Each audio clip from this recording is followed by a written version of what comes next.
Look, I love Astro City. Here's another video. Enough preamble, on with the show. It's 1974 in Astro City, and Vincent Olek is not having a great time. His current client is the son of a mob boss who unalived a woman in front of a bunch of witnesses. Unfortunately, if he cannot save his client, said client's father will unalive him. As he struggles to mount a defense, a conversation with his wife about a mind-controlled superhero gives him an idea. He cross-examines the experts and the witnesses, asking them if they took into account if the accused was impersonated by a shapeshifter, or if the victim was actually dead. Now, to everybody from Vincent and to you, the viewer, the whole thing is preposterous. But in a world of superheroes and extraordinary circumstances, how can you tell? However, despite being on track to win his case, Vincent cannot rest easy as the mob boss wants him to work for the family. Realizing what that would entail, after getting an innocent verdict, Vincent and his family flee Astro City with the boss and his goons in hot pursuit. However, on the night when Vincent and his family were about to be assassinated, the anti-hero Blue Knight takes out not only the goons, but also the mob boss and his whole organization.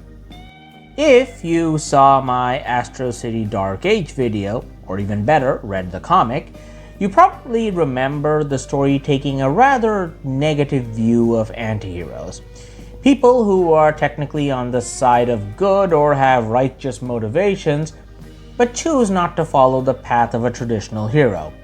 While the line can get blurry, arguably it's crossed when the anti-hero chooses to kill the bad guy on purpose.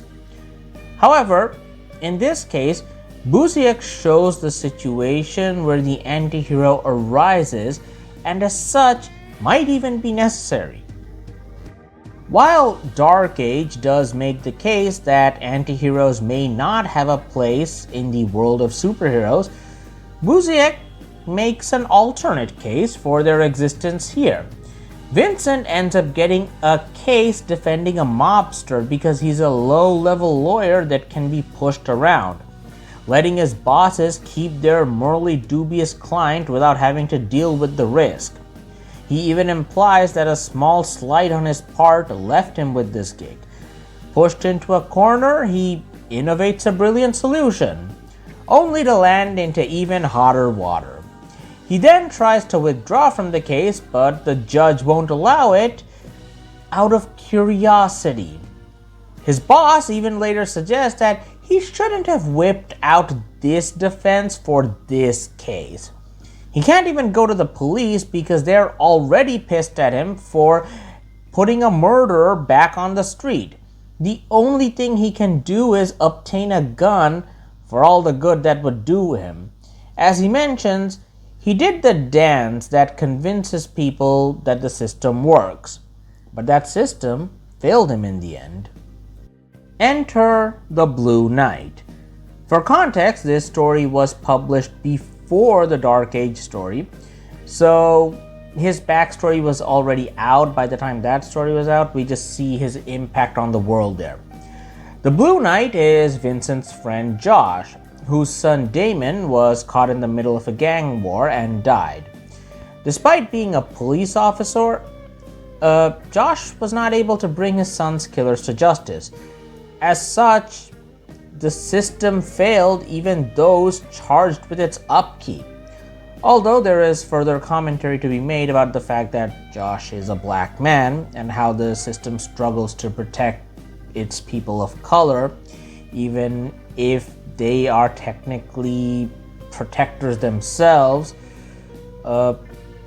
We don't get a clear secret origin for the Blue Knight, except for the fact that there is some supernatural element involved, which would be confirmed in Dark Age.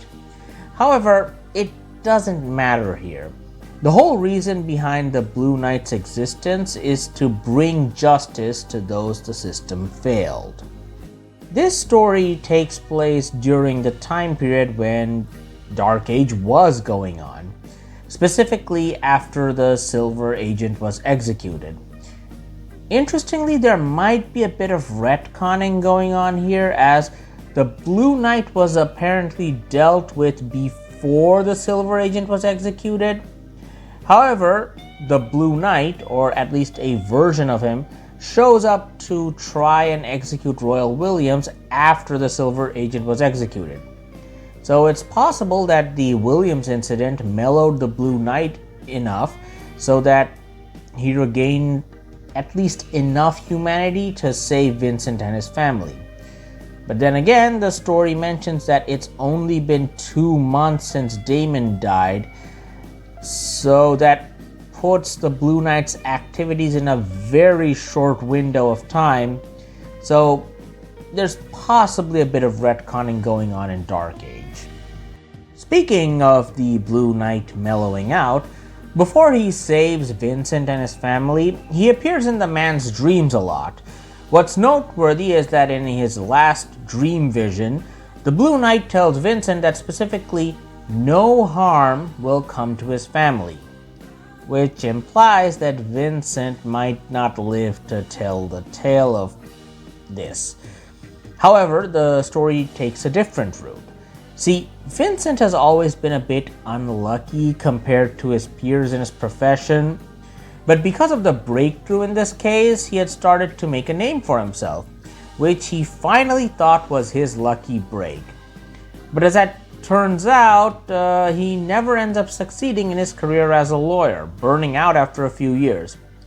While this is definitely due to him losing faith in the dance, the cost of the Blue Knight saving him may also have been giving up any chance at success. Still, it appears to be a cost neither he nor his family minded. It is worth noting that the shadow of the Silver Agent's execution hovers over this story like a specter. Since the public was so bloodthirsty when it came to the agent's execution because they felt he deserved it, Vincent was able to play on the subsequent doubt that had arisen for his case. The public is still mostly not feeling great about superheroes, though some people try to sell t-shirts about outlaw heroes like Apollo 11, which is another bit of dark commentary on how revolutionaries make for great merchant. Now, despite me titling this video as being about a courtroom drama, it really isn't. Sure, the whole thing is centered around Vincent finding a legal loophole, but the main theme here is about how a man left with no options, back so far against the wall his shirt is absorbing its color, and how the system meant to protect him couldn't. In a way, you can also look at the story holding the system to account, highlighting its failure, which led to someone else having to step in and do its job. So I guess that makes the Blue Knight the metaphorical boogeyman if this was considered a fable.